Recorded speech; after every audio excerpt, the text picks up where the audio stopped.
All right, I think we're good. Happy Wednesday. We're going to finish up talking about branches.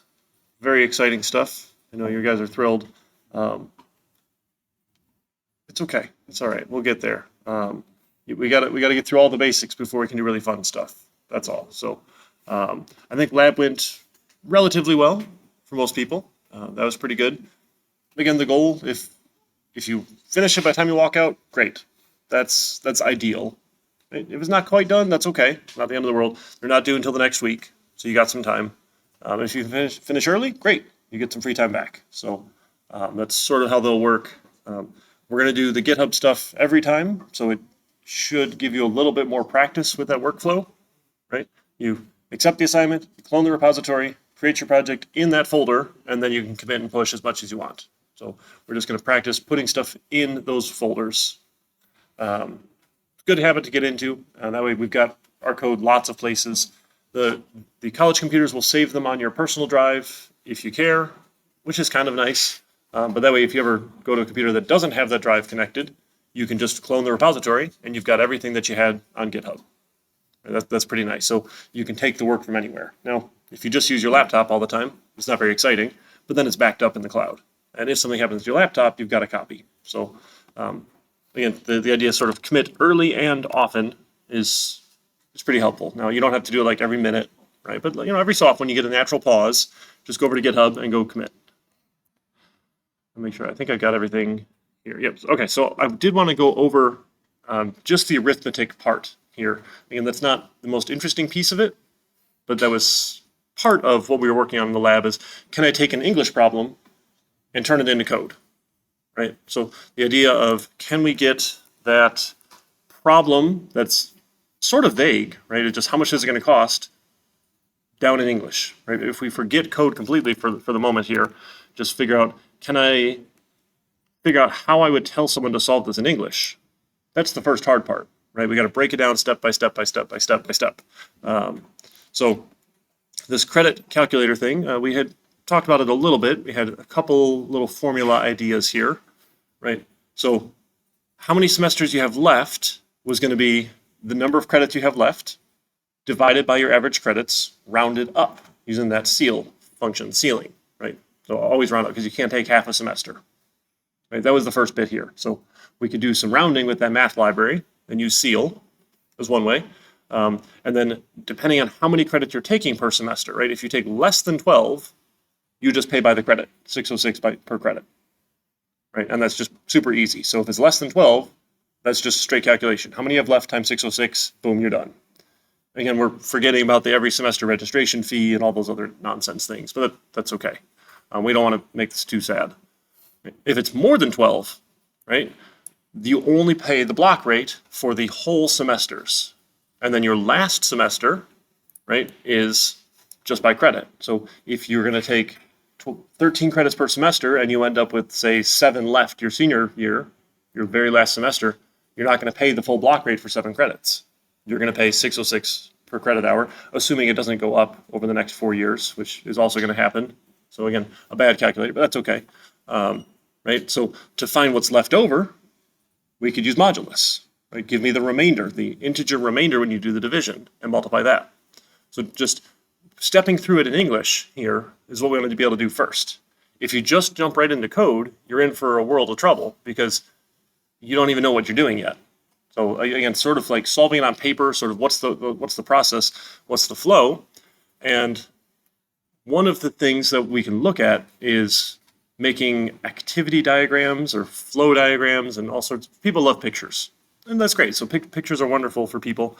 Now, I don't typically use Visio here. I just do stuff in Word because I'm a little lazy. That's okay. There's really nice tools for doing this sorts of things here. I don't care too much here. So I'm just going to go insert some drawings here.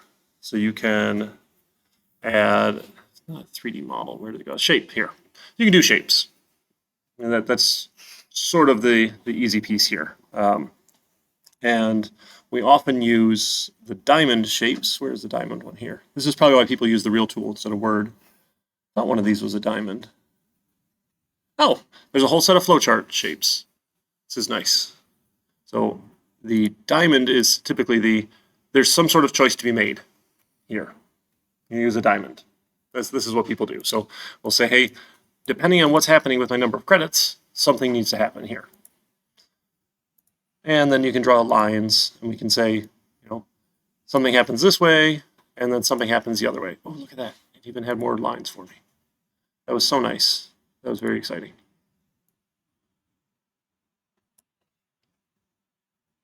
Look how cool. And then we can add some text.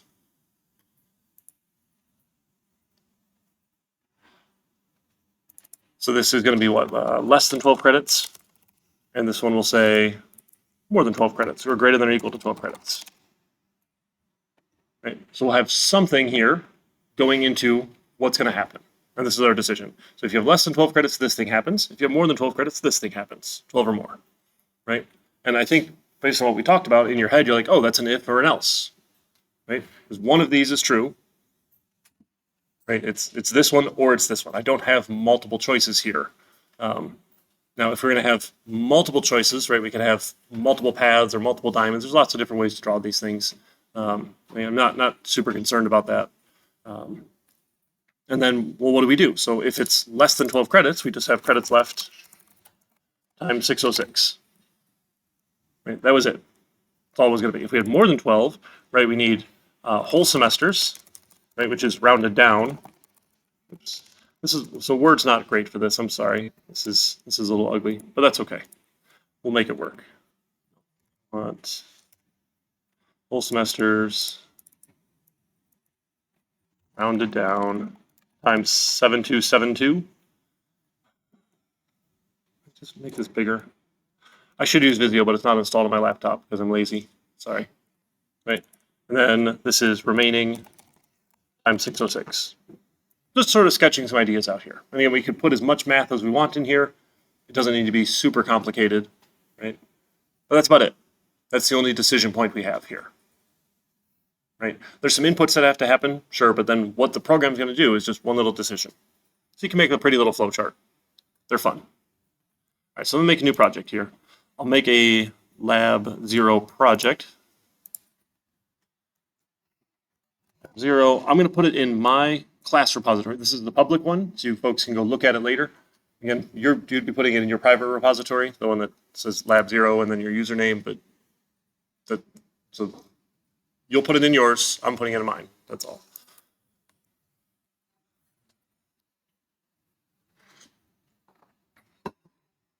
All right, then we got to add a source file, Lab 0 CPP or something. Oh, and include our IO stream. I'm going to include, now we're going to use math, so you can use the CMath library, or there's also math.h. Basically, CMath technically is more compatible with C. Math.h is more for C++. It doesn't matter. For our purposes, not important. So using the namespace, and then our int main method, eventually we'll return a 0. All right. Now, a couple schools of thought, and I saw a couple people had some good habits.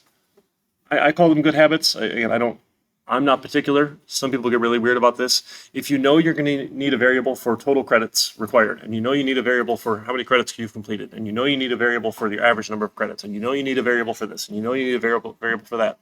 Some people say, declare them all at the top. Now, the reason why that's nice is that it shows that you've thought about all the things that you need ahead of time.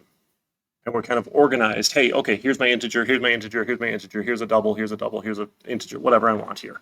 I'm just going to list them all at the top, and then later I'll go do my code. Some people are nuts for that, and they love it. And they'll go crazy if you don't do it. So sure, that's fine. It's not a big deal. So I can say, hey, this is my int, this is credits required for degree, and this is an int credits completed, and this is an int for, I don't know, credits remaining. And then maybe we have an int for average credits per semester. And then, I don't know what else we're going to have here. A int for total cost. Sure. I think we're going to have total cost. So that one I wasn't going to save. I was just going to calculate, but we could save it. Yeah, so some of these things, like credits remaining, is essentially a formula. I like a variable here because that way I can do it one time and use that result without having to do the arithmetic multiple times. That's all. And that's just a style preference. So I list them all up at the top. Life should go a little easier for me. Right? Okay. So then we can see out. Right? We can ask for all these things. So enter the credits required for your degree. And an end line, and then we can see into credits required for degree. Again, don't type these things, right? Just type a couple letters, and then you can use the arrow keys up and down, and then pick one and hit tab. Right? Just use your shortcuts. They're long so that you can read them. They're not long so you have to type all the letters every time. Right? Good programmers are lazy. Be lazy. Be efficiently lazy. Sure. Okay, so credits required for your degree, and then I'm just going to copy this again here, and so credits completed. Credits completed. This will be my credits completed. Cool. And then I need average credits. The average number of credits. I can't spell today. Take per semester. Sure. And that's credits per semester. And again, if you like the mouse, you can just double click it as well with the mouse. Whichever you prefer. So depends where your hand is, I guess. Whatever is easier for you. Okay. So now we've got some values, right? So using these values, we can do some calculations now, right? So my credits remaining then is going to be my credits required minus my credits completed, right? That's how many I have left, okay? Now we're going to figure out how many semesters I have left to take. Now, a couple of people ran into this. When you take an integer and you divide by an integer, you get an integer. So if you need 127 credits and you've completed 10 of them, right, and there's 117 and you take 12 per semester, it doesn't come out nice, right? So if our credits remaining divided by the average credits is not a whole number, we're going to lose that decimal place if we don't have a double in here somewhere. So one of these should probably be a double somewhere, right? That'll make life a little easier for us later if we do that. So maybe we say credits remaining. Maybe we call this one a double. And we just say use a double so we can get a decimal result there.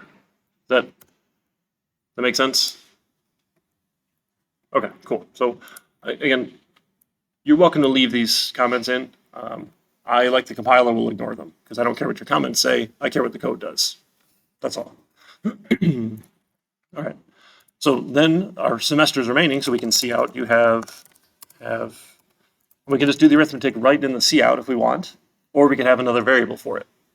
Again, either way is fine. It's just a style preference here. So we can say, hey, I want the ceiling of my credits remaining divided by my average credits per semester. You have, we should probably enter some more words here then, right? Sorry, I'm zoomed in a little bit, so it's a little long. Semesters left. Sure. Okay, so you have so many semesters left. Okay, now I'm going to pause for a minute and just run that. I've done my first calculation, right? I want to make sure little bits at a time work and see if we get what we expect.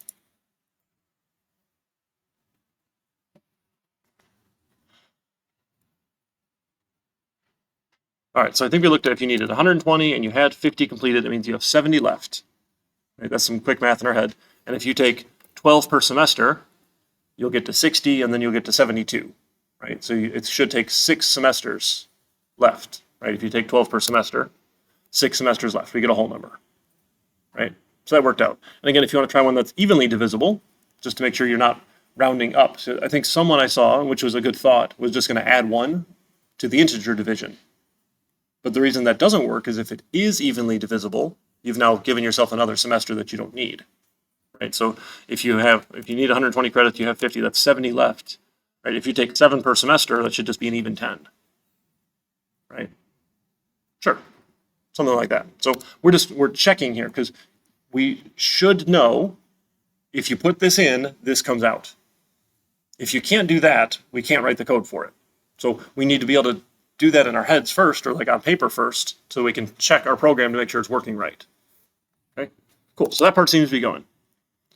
So then the next part was going to be the little diamond bits. This is the interesting bit of our program then, right? Based on what's going to happen, we have two different formulas, right? So we can say if my average credits per semester is less than 12, that's probably the easy one. You can see out, I don't know, the estimated costs remaining is, I'll throw a dollar sign in here for fun. Again, I'm not particular about the output. Some people really are. Zybooks really is.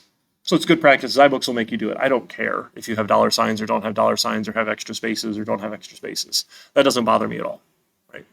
I assume that part you can take care of later, right? The getting the code to work and run and solve problems is the interesting bit here. Whether or not your format of your output is like letter by letter what is supposed to be, that's not the interesting bit, right? That's just the boring work you do after you've solved the problem.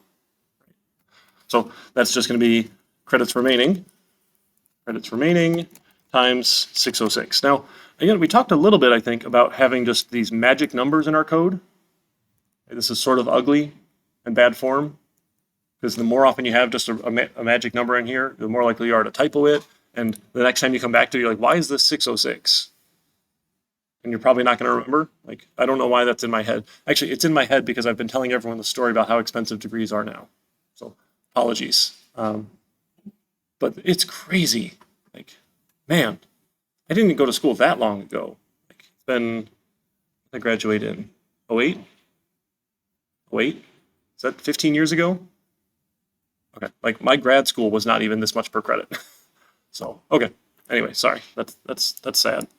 So we could use another variable here, these constant variables, right? We looked at those constants. I think we talked about that last chapter. Right? You can say, hey, const, here's my cost per credit. And again, because you use all uppercase, that's an int here. A constant int is 606.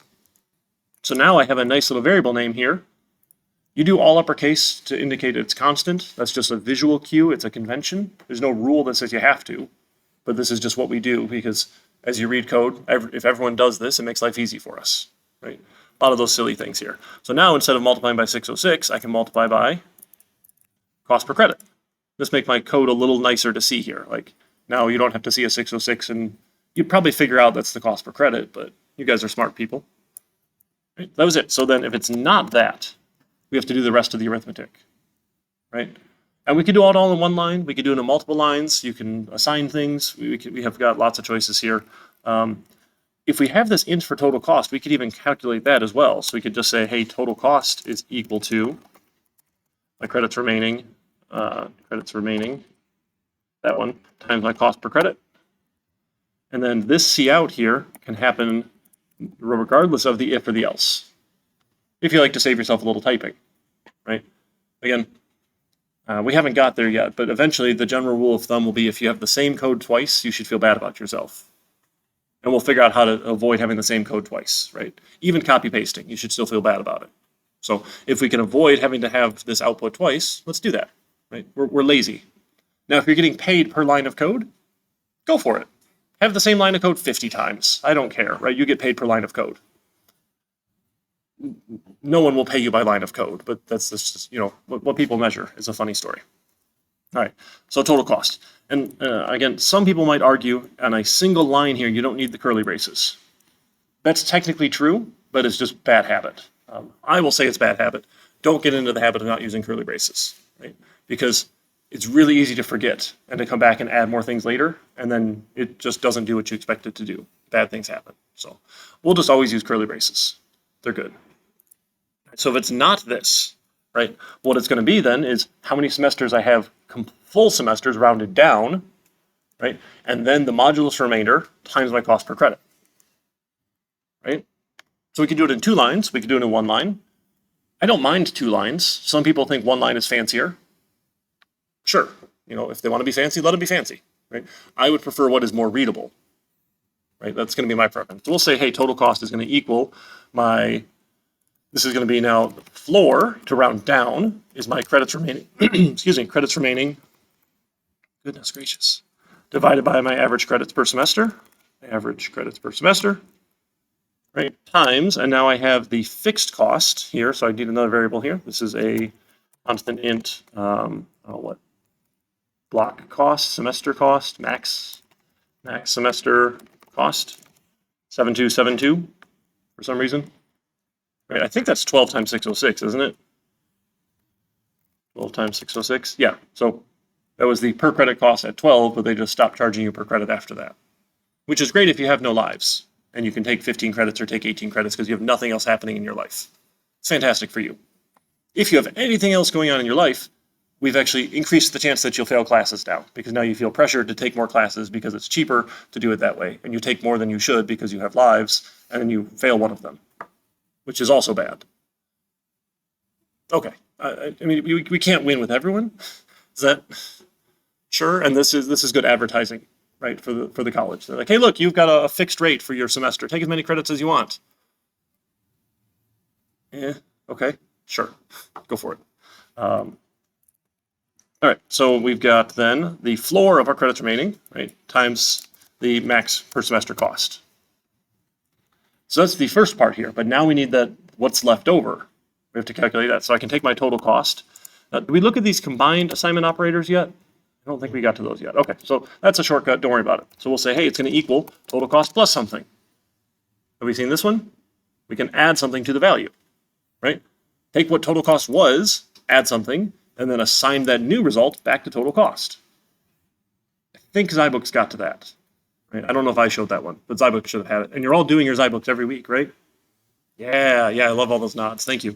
All right, so we need the modulus remainder. So we're going to take our credits remaining modulus my average credits per semester times my cost per credit. And now I get a red line. Expression must have integral or unscoped enum type. That's not a very helpful error here, right? What even is this here? So at some point, I think when we hit run, it gave us a better error here. I say no, there we go. That's much happier. So now I get a better error in this error list down below. I still have that expression must have integral or unscoped enum type, which is meaningless, but then I see modulus or percent not valid as left operand has type double. Right? Because modulus is made to work with integers, you can't have a double there. Well, crap. Okay, so again, we've got choices here. I'm going to take the lazy route, I'm sorry here, and I'm just going to, instead of do credits remaining, I'm going to say my total credits, credits required per degree minus my credits completed. I'll just do that arithmetic again, in parentheses, right? Order of operations is important here, because I know that it's an integer. Other things we could do, right? If you want to go back, we had in here in the section, I think I skipped over most of it because I said it's ugly. Here. It had static casting in here, didn't it? Type conversions, this one, this whole section that you all read, right? I know at least one person tried it. So I know at least one of you read it here. You can convert things with the static cast operator. This is probably better. So I'll show you both, right? Because, sure. So this was the lazy way here. But we could then also do it the more proper way, I guess. So I'll just leave that one commented out. And we'll say this one's lazy. Lazy approach. Get an int for modulus. Right? So we could then say total cost is equal to total cost plus, and then this is static cast, and then a greater than less than sign of int, and then in parentheses, what do I want to static cast? My credits remaining. Modulus, my average credits per semester, times my cost per credit. This one's happier now because I'm static casting a double as an integer. Yeah. So it will do the type conversion for you. So if you have a double but you want it as an int, that will give you an int. Or if you have an int and you want it as a double, you could go the other direction. Right? So it lets you say, hey, I'm going to explicitly convert them between these two floats and doubles. Doubles or integers, right? Just to change them here. It looks a little ugly, but you can do it. Right? Again, their idea here was making sure they got a double result back out. Right? Because if you divide by an integer, you'll get an integer result. But if you divide by a double, you'll get a double result. So depending on what you're doing, again, I generally take that lazy approach and just say, I'll just make one of them a double. Now, not always a correct approach. So Some of them are just lazy. This is probably the more proper way, but sure. And then I know order of operations will work with this because modulus has the same level of precedence as multiplication and division because it's a division operation. Some people, I swear this happened to me, and I was completely confused that a college student would tell me that because you say parentheses, exponents, multiplication, division, addition, and subtraction when you say PEMDAS, that multiplication happens before division in the order of precedence. I'm glad you're all rolling your eyes. Yes, that is completely ridiculous. We say them because you have to say something first. They have the same level of precedence, so you do them left to right, right? Okay, no one looks confused. That's really good. That's really good, because I had someone argue with me over that, and I was super confused how they ever passed a math class. So, okay. So if you want, put the parentheses in. Again, nothing wrong with doing that here. Not going to hurt anything to have parentheses. It's redundant, but sure, it explicitly shows, hey, I want this to happen first. It's fine. Go for it. Not going to hurt anything. Right? All right, now we've got total cost. So either of those two will give me the total cost, right? Either credits remaining times your total cost if you take less than 12. If you take more than 12, your number of semesters left, and then the remainder. The remainder could be 0 here, which is perfectly fine, because 0 times my cost per semester, cost per credit is still 0. Right? We're doing good at math. Yep. All right. And then we'll just output here. So this isn't, this is now total cost. Right? And then an end line. All right, should we give it a try? All right, so I think we tried some of those numbers here. So we did 120 and we had 50, so that's 70 left. If we take, what do we say, 13 or 15? I forget what we said. What? 13 per semester? That's 6 semesters left. That's 39,390. I think that checked out. Right, so 70 divided by 13 had a remainder of 5. Right, so we had 5 semesters at 7272, and then 5 credits left at 606. Okay, this is what we did in the lab. Again, picked a number in the lab and went with it. All right, we okay so far? Does that all make sense? Again, this was just some practice. Right, we didn't have to do lots of stuff here, but this was sort of a fun one. And then now you're depressed because you see how much this will actually cost you. I'm sorry, that's the unfortunate downside of this. But okay, man, definitely need a little more coffee. So I'm going to go commit and push. So I've got my CPP file, right? Again, the other stuff is good. It's all there. That's fine. I'll go say, hey, here's lab 0. Commit and push. Oh, I have a pull. So apparently I changed something online. Oh, I think I did that screenshot for the README file, right? Probably did that. So something was different in the cloud. That's fine. I'll pull down the change from the cloud to my computer. Then I can push from my computer back to the cloud. Right? It's a push and pull system. All right, awesome. And then if you want, right, go click the View on GitHub button. Go make sure you can find your stuff out here. So lab 0, right? It's always good to make sure you can see it. And it looks like it's got everything here. I'm pretty happy. Right? Life is good. And then that last, we can take the screenshot, right? Do we want to do that again, or are we okay with screenshots? No one seems interested. That's fine. Okay, cool. All right, so we make another project. Or I think we can open up the last one here. So let me open up my recent one. Not source repos. What even is that? That's weird. It's fine. GitHub 50. Chapter 3. Okay, so we'll go back to our Chapter 3 project. So we got to finish this up. We got a couple more things to get into for Chapter 3. So we got as far as...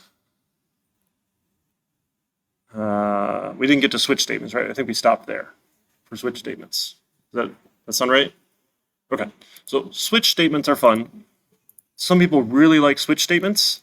I personally don't like them at all and will avoid using them whenever possible. Really just a preference, but that's it. There's nothing more to it than that. So the idea with a switch is it's going to take the place of an if, else, if, else, if, else, if, else, if, else, if statement. That's all. It's just a different way to write it. So we can say, hey, oh goodness, I want to switch on something. Oh, that's really small there, sorry. Let's see, can I zoom that in? I'm going to switch on something. And if it's a 0, do this. if it's a 1, do this. If it's a 2, do this. If it's anything else, right, that last else, the default here, do this instead.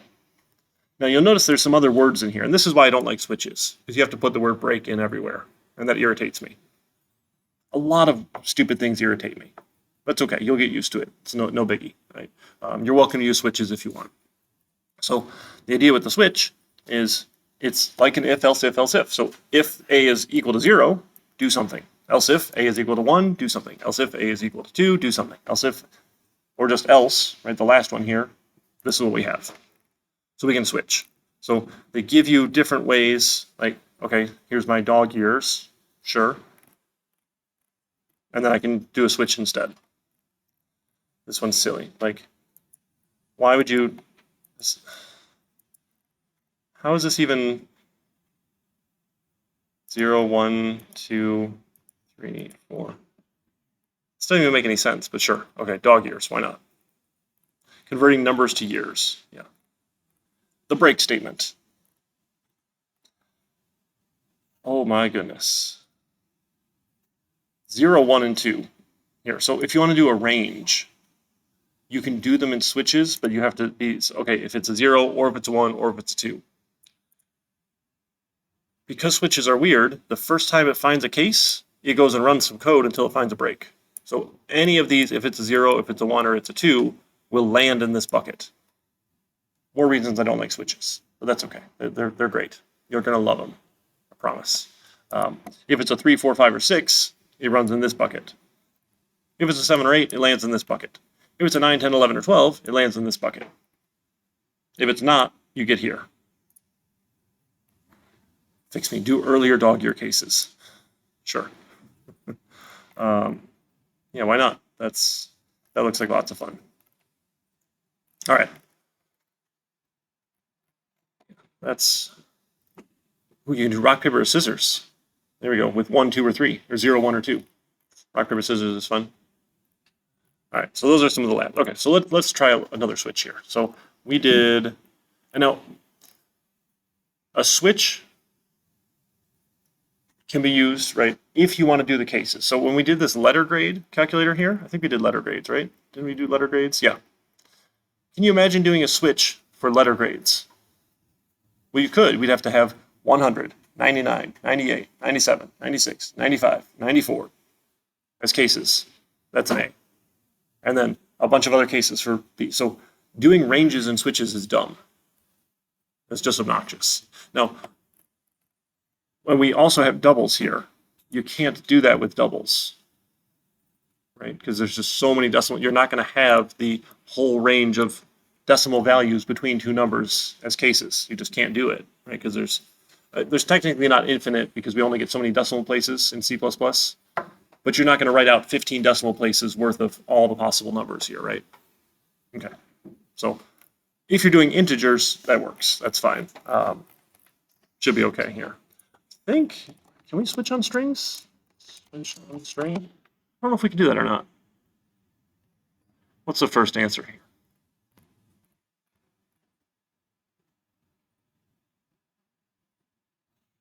No, that looks dumb. Will not compile with non-integral types. You can't use strings, you can't use floats, you can't use bools, you can't. Why? Yeah, okay. That's just obnoxious. So they're limited. You want to write one, or is SciBooks enough? Some people like it. Literally it. Yeah. It's just an option. Yeah, there's no, so any switch can be replaced with an if, else if, else if, else if. But not every if, else if can be replaced with a switch. Yeah, so we'd say, here's my switch, and here's my case, here's my case, here's my case, here's my case. Yeah, so we'll do a basic one. So we'll say cout, enter your year in school, and we want like 1 to 4, right? Freshman, sophomore, junior, senior, essentially. Not to mention that it takes a lot of people 5 years, which is okay. Like there's nothing wrong with it taking 5 years. But there's not a name for that then. It's weird, but that's okay. And then we can see in, we'll have an int for year in school. And we can see in my year in school.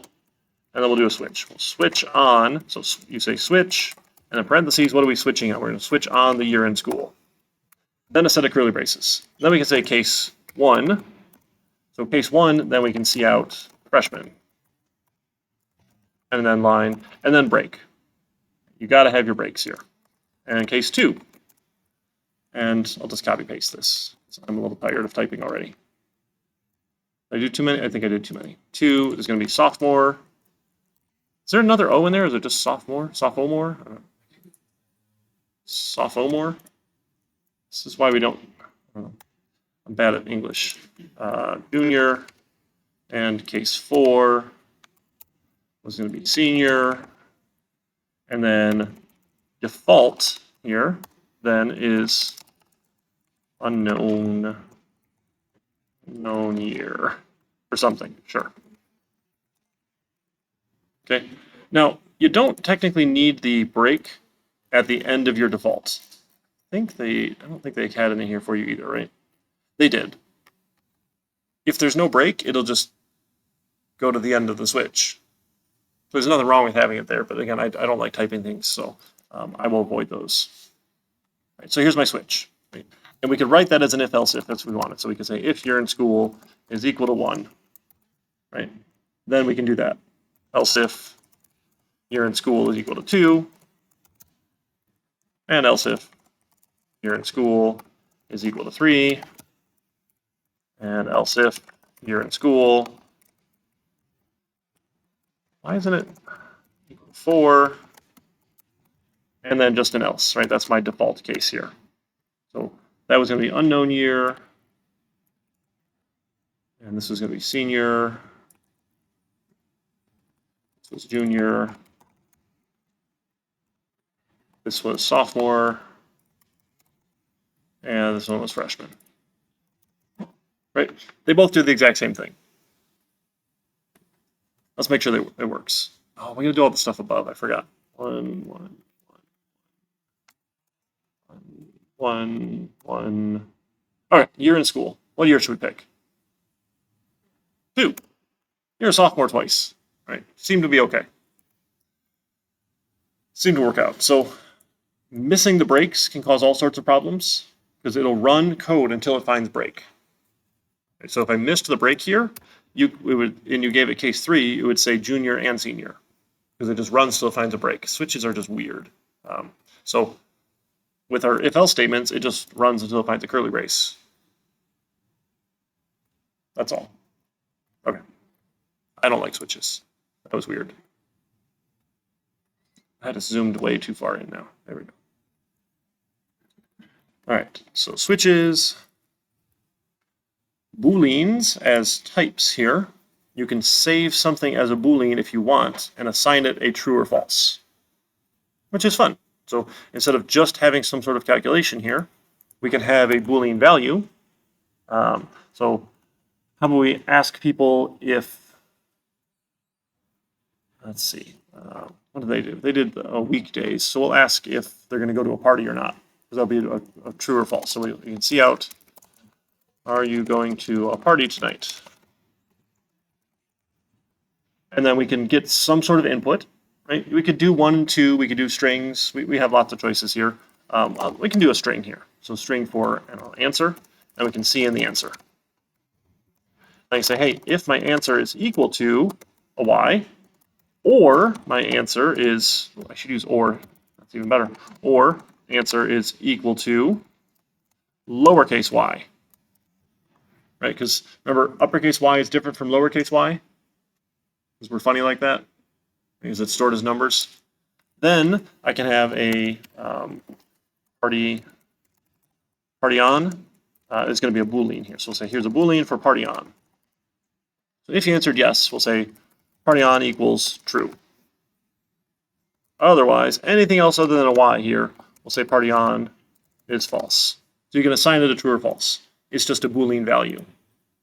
What's fun about those now is, remember when we did if statements, you had to give it something that was a boolean result, a boolean expression. It had to be true or false. You can now just say, hey, if party on here. That's a full complete statement. Because this is a Boolean. This will either be true or false here. Now, a lot of people really like to say if this equals true. You've done too much work. You're not lazy enough, right? Because it already is true. You don't need to say, does true equal true?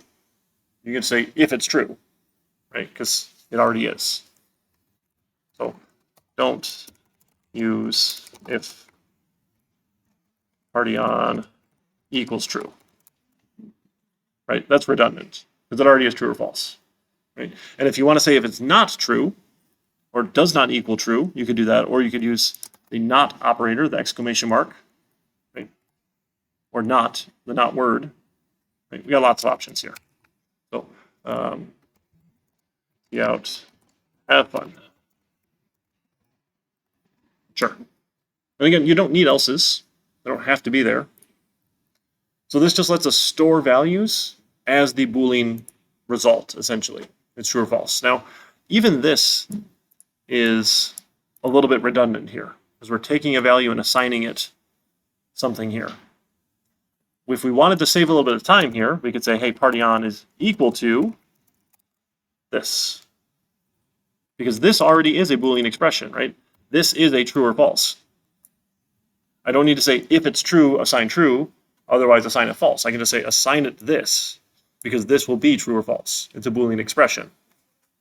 Just more shortcuts, if you like shortcuts, right? And, you know, one line, it might be better than 6 lines. Maybe. This is going to look a little funny for a while, though, if you're not used to that sort of what's happening here, right? This is same as above, but in one line, because we're cool. Okay? So you can have these Boolean variables here, which is fun. So they have a weekend and a large party to figure out how long you're going to have to wait for a table. Sure. Why not? Using types, sure. If is hot and not is humid. Sure. And they're using the operators here. You'll probably see these more often than the words and not and or, but they both work, which is fun, right? So then we need to set AC to on, or no, AC off, but the evaporating cooler on? Sure, because it's not humid, I guess. Whatever that is. The Booleans are fun. Fun types. All right, we're getting there. We're getting there. A couple more things. String comparisons. So we did some basic strings, like, hey, do you equal something? Right? Did you enter a value specifically? You can technically say, is one string greater than or less than another one? Okay, they don't even give us examples here, because it's going to look at every single letter one at a time and say, does this letter, is it greater than or less than? If the first one matches, it goes to the second letter. If the second one matches, it goes to the third letter, and the fourth letter, and so on and so on and so on. So one string can be less than another string. That's not often very useful, though. Like, it's not helpful to know that Eric is less than Jasmine, because E is a capital E, is the number, what is it, 74 or something? Or 69, I forget what it is, right? It's whatever. And the capital J is a larger number. Not very interesting, but you can. So you can compare strings greater than or less than if you want to. Eventually, this will be useful for sorting. So you can sort things alphabetically, because the closer to the A letters are less than the closer to Z letters, right? We could sort things that way. We'll get to that eventually, not too big of a deal right now. So strings are fun like that. All right, other cool things we can do with strings is you can get individual characters out of a string if you want. You say, hey, here's my string, and I'll say .at, and I'll give it an index. Now, the fun things with indexes is they always start at 0. There's lots of good reasons for it. Eventually we'll get to it. Probably doesn't make a lot of sense now. That's okay. But they will always start at 0. So, hey, Mary as the string, at 0 is the M. That's the first letter. And then A, and an R, and Y. So you get individual letters out, which is kind of fun. So if I wanted to have an alphabet, right, I could say here's a string for alphabet is A, B, C, D, E, F, G, H, I, J, K, L, M, N, O, P, Q, R, S, T, U, V, W, X, Y, and Z. All right, that was fun. So if I wanted to get an individual letter out then, right, I could see out my alphabet at 4. Right, this is 0, this is 1, this is 2, this is 3, this is 4. That's an E. Right? R is somewhere over here. I think that's somewhere around 19. I don't actually know for sure right now, so I'm just not going to bother. So about 19, and then I can see out my alphabet at, I need the I think that's probably like 9 maybe. Oops, I don't need that line either. Come on, there we go. 9, and then I know C is 2, because that's the third letter, right? 0, 1, and 2. So this probably is going to give me Eric. And then I'll add an end line, right? If I don't add end lines, they just keep getting smushed and smushed and smushed and smushed until you add the end line. So let's give this one a run. It's going to be at the bottom. Let's add.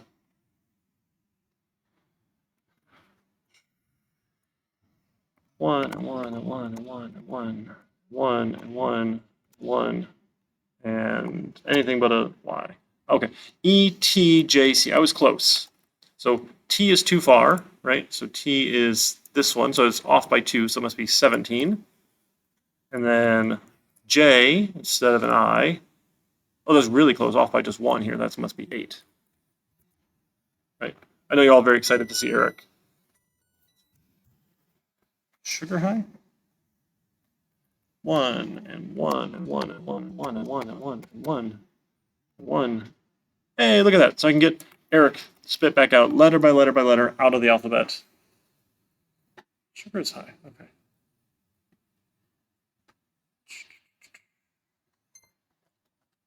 Doesn't seem very interesting, but it's useful sometimes to be able to get individual positions out of a string here. Right? We can get the letters out. You can change the value of a string with this at notation. This is super weird. You don't get to do this in other languages. C++ is just fun like that. So I can say, hey, I will take an index and then I can assign it a value here and change what's there. So if you wanted to play some sort of like hangman game, right, we could spit out a bunch of blanks and have them guess the blanks, and then we can replace the blank with a letter. That may or may not be fun. I don't know. So why don't we, okay, so we've got alphabet. We don't need to, I guess I can still spit out Eric. We'll ask for what letter we should replace. What letter index should we replace? And again, that's going to be 0 to 25, right? Because you start at 0, and there's 26 letters. You don't get to 26. End line. And then we'll have an int for the index. And then we can see in that index. And then I can take my alphabet at the index, and we can assign it a, what the underscore character? I like underscores. Underscores are fun. And then we can see out the alphabet. Oops, do we not import? I think we got to include string. We did include string. Uh-oh. What did they do wrong here? They're not letting us do it?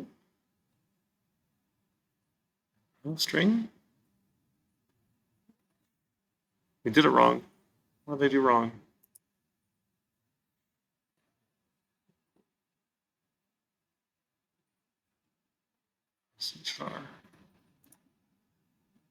Oh, okay. I'm sorry. So this one is single quotes. This is a character, not a string. That's my bad. I wasn't paying enough attention. Right? The character type is a single character. The string is 1 or even 0 or more characters. So you can't put a string at a character position. Right? A given index will just give you the character back out because it's only ever one character. Right? You can't have a string inside of a string. Does that make sense?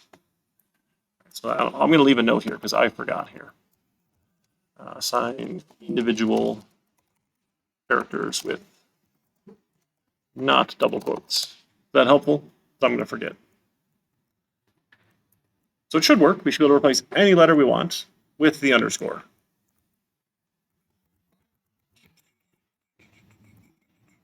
All right, so which letter should we replace? What index? 5. All right. So now we get A, B, C, D, E, blank. Right, we replace the F. Very cool. So eventually we could do some sort of crazy hangman game, right? That would probably take a little while to guess letter by letter by letter and figure out what's where. Next chapter, that'll be much easier, I promise. This chapter will be a little hard, but you can change things. If you want to see how long a string is, you can use size. So size will tell you how long the string is. It'll tell you how many characters are in it. Right? You can append a string to another string with append. We just usually concatenate, but that's fine. You can use append if you want. Got some options. If you try and get something that's not there, you're going to crash. That's out of range exception. Let's just do that at the top. String name equals Eric, and cout name.at 4, right? Because you think there's 4 letters in Eric, so you should be able to get the 4th letter. But remember, we start at 0, so this is going to crash on us real quick. Uh-oh. Oh, we already had name. Oops. My name. Name. There we go. Try that again. There. All right, now we get this ugly crashing. Exception unhandled. Out of range at memory location. Big ugly things happened. We don't like these, so it crashes. So,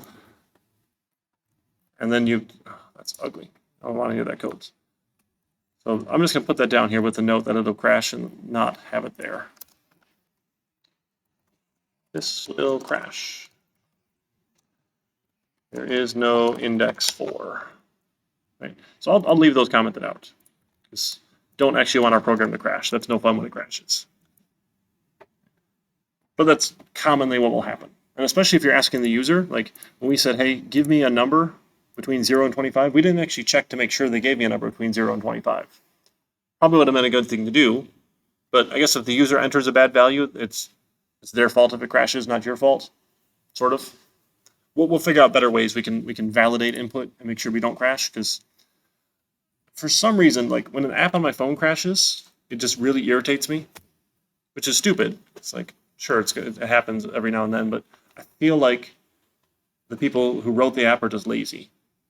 Because I know my phone is like slow and it's not the fastest phone, but apps shouldn't crash because we can do better. Most of the time, things should run and not crash, but it makes me like unnecessarily upset when things crash. All right, almost there, almost there. And character operations, string operations, oh fun. All right, we're getting there. What do we do with characters? So you can ask a given character if it is alphabetic, if it's a digit, if it's a space. You can take a character to uppercase or to lowercase, which is pretty useful. So when we were looking at that input, hey, did you enter a capital Y or a lowercase y? We could just take the character and uppercase it and then compare that to y. That saves us a lot of hassle, which is pretty nice. Now the problem is this works with characters here, right? So, and because people can enter all sorts of weird things here, maybe they entered an entire string. Maybe they entered the word yes, or they entered yeah. I don't know what. So if we wanted, we could just get the first character of whatever they entered, and then uppercase just that character. Right? So we could say, hey, I want just the first character of answer. Here, wait, I need that party on here. So another way we could do it then, we could say, hey, if my answer dot at 0, and all of this as upper, answer at 0 is equal to a y. You got the wrong number of parentheses. That one? I'm doing it wrong. What? I think it's 2 upper, isn't it? Oh my goodness. Yeah, 2 upper. This doesn't follow any of our conventions where like the next word is uppercased either, which is really annoying. Whoever wrote this is just awful, but I can't change it. So 2 upper, all lowercase. We'll take it to uppercase. And then I compare it to the letter character Y here. And be careful with strings. Now it says, hey, you can't compare int and constant char star. None of these make any sense. But remember, characters are really integers, if that helps you at all. So when it says int, we're not doing an integer, but because it's a character, C++ is like, oh, that's really an integer. It's not super helpful. And then strings are technically this constant char star. Don't worry about it. We'll get there. We'll get there eventually. It doesn't, a lot of weird stuff. But we can compare characters here then, if you want. Compare just the first letter as uppercase. If you want. So if you think this is better than equals an uppercase or a lowercase. Totally an option for you, right? You got choices. So checking for alphabetic, sure. You can do all sorts of crazy things with these. You can have fun with them. So more string operations. You can find the first occurrence of either a character or a string, which is really fun. So it'll tell you, hey, where is this in the string? If it's not there, you get npos, no position, I think. Probably means no position. It's a little weird.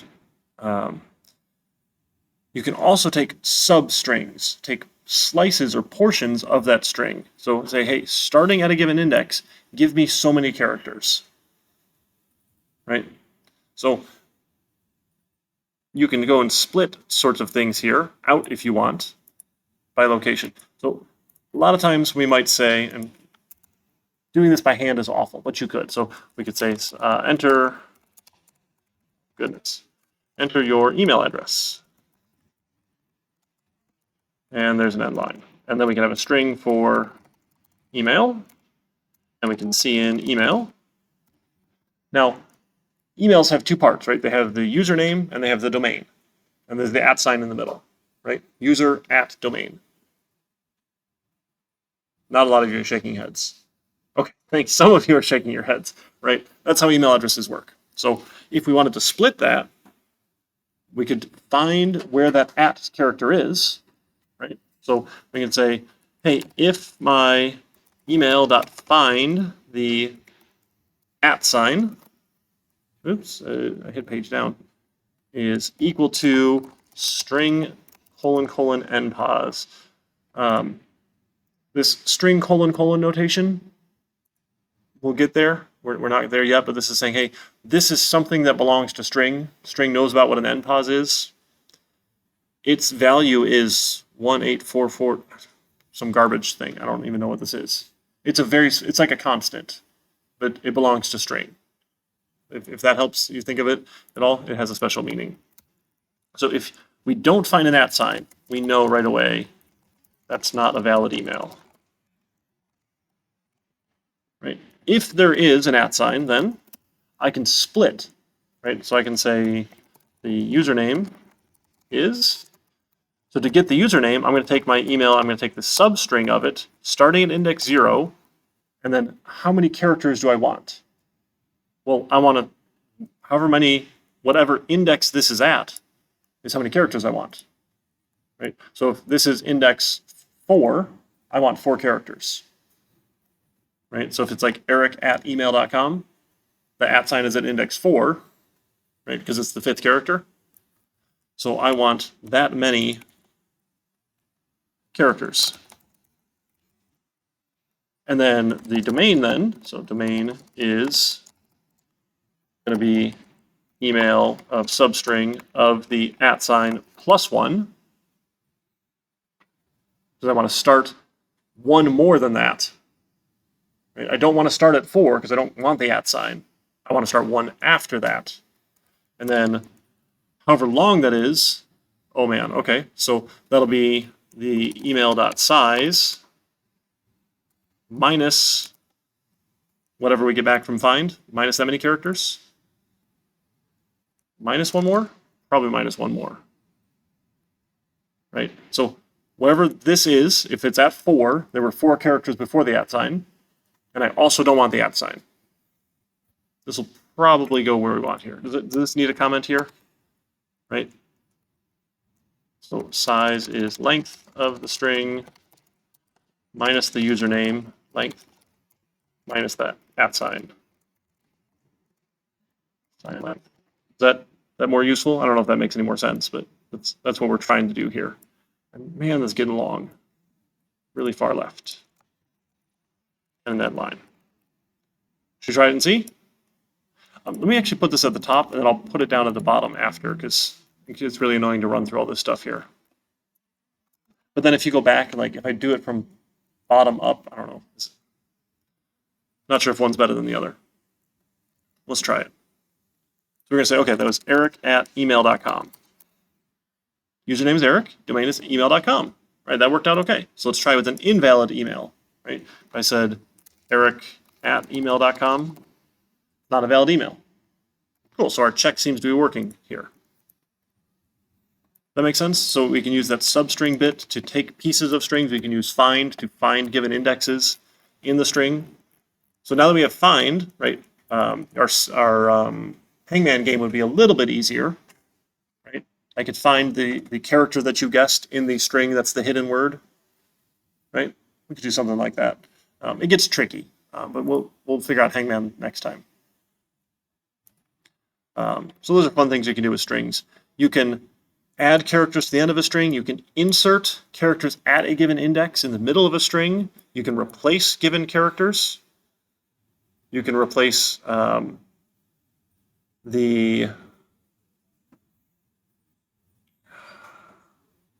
even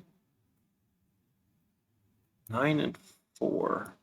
It replaced 4 characters. So starting at 9 for 4 characters, so that's the many, right, was replaced with a plethora of.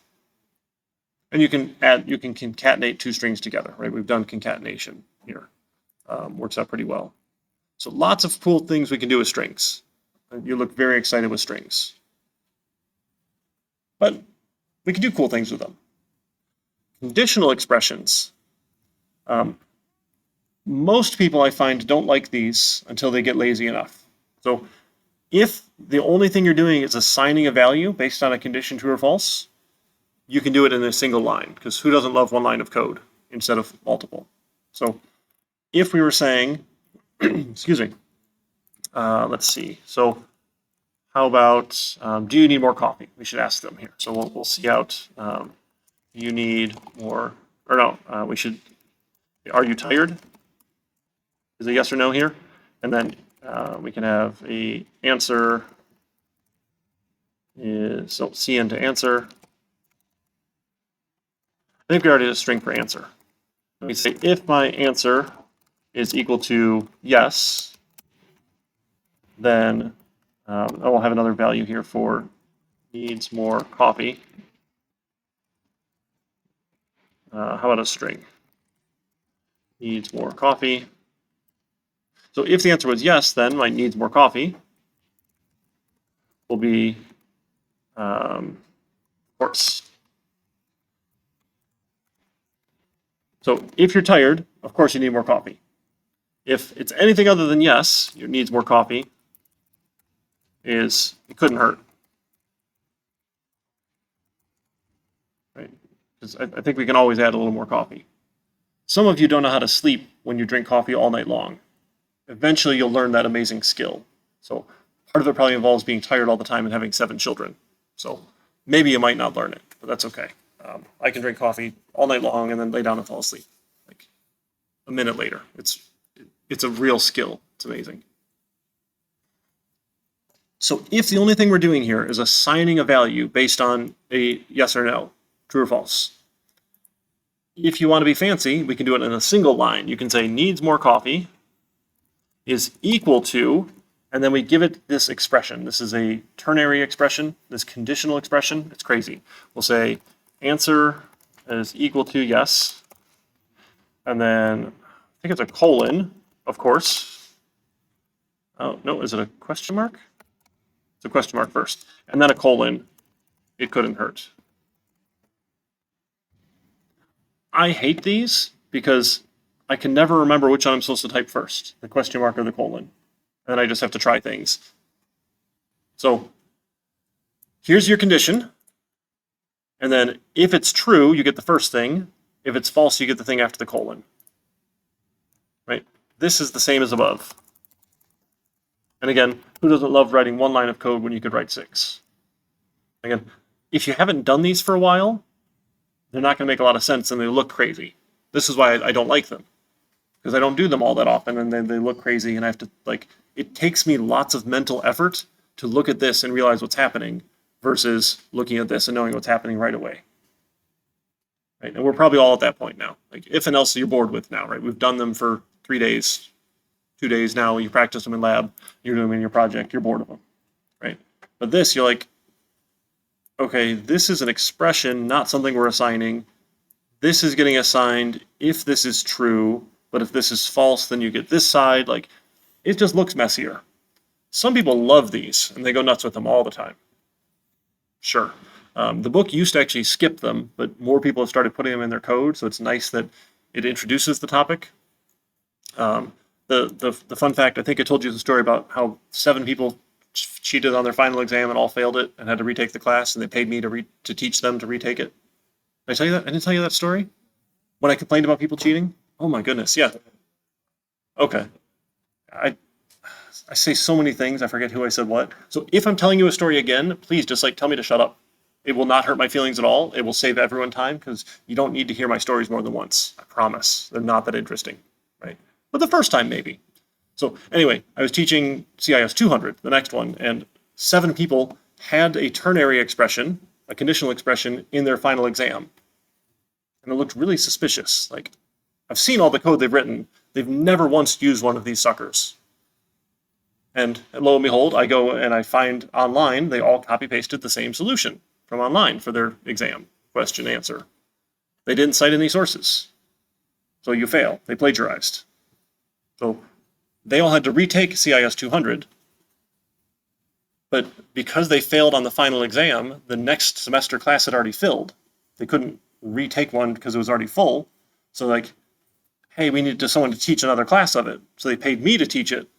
And just those 7 people got enrolled. It was like an independent study style. So I got paid because they failed, which is a real bad incentive to give profs, right? We'll just pretend that didn't happen, sorry. But they had to retake it with me and redo all these projects and things because they used a ternary expression when no one does like people in the real world who use them all day long. If you're sitting at your computer 40 plus hours a week coding, eventually you'll like using these because you do them all the time, right? And you don't want to type 6 lines. You want to type 1 line, sure. But as new students learning these sorts of things, like, this looks like garbage. No one uses them. They're very suspicious. So when I see people use them, it sets off bells in my head like, where did they get this from? No one does this. That's all. That was my fun story. That's actually a depressing story. But that's what it is. All right, so that's our conditional expression or ternary expression, if you want to break them up here. And again, you can go practice them all you want here because they will make you practice them all you want here. Very fun. Dealing with, we're about out of time. Okay, this is floating points. So dealing with floating points is actually really difficult because the computer is bad at math. We got this last one, and then the short circuit is fun. You can read about it. It's not all that interesting. Oftentimes, what you want to do is the delta here, because when you tell C++ to do division or do multiplication, occasionally you get these crazy like trailing decimal places because, I don't know, go talk to the electrical engineers. They'll probably be able to explain why better. I just know it happens. So sometimes we have to use the delta. Like, is the difference between this and what I expect less than a really small thing? Because I don't care if you're like, I don't even know what these are, like zillionths. That's not even a real word, right? Whatever fractional tiny bit here is off. I don't care. That's just garbage that you got because calculations are hard. Okay, so just be aware. Things get really weird, especially when you're doing division. Like, hey, if I take 1 divided by 3, does that equal 0.333333? No, it doesn't. Right? We can't do that. And that'll be the last example. We'll just do that real quick, right? Let's say, hey, if 1 divided by 1.0 divided by 3, right? So we get a integer result is equal to 0.333333333333, right? See out 1/3. And line otherwise not a third. and we run it here, which one do you think we're going to get? Not a third, right? Because it's hard to actually match these things exactly, right? So when you're using floating point numbers in arithmetic, this is really hard, really bad at precise floating point numbers. Use deltas. Okay, from there I figure you can figure it out, right? You're going to read those iBooks and practice it. We don't need to go through all the examples here. Is that fair? All right, that is it for the week. You all have fun. I'll see you Monday. Don't forget about the project. It is due a week from today, before class starts. Because when class starts, I'll go over the solution. Okay? Great.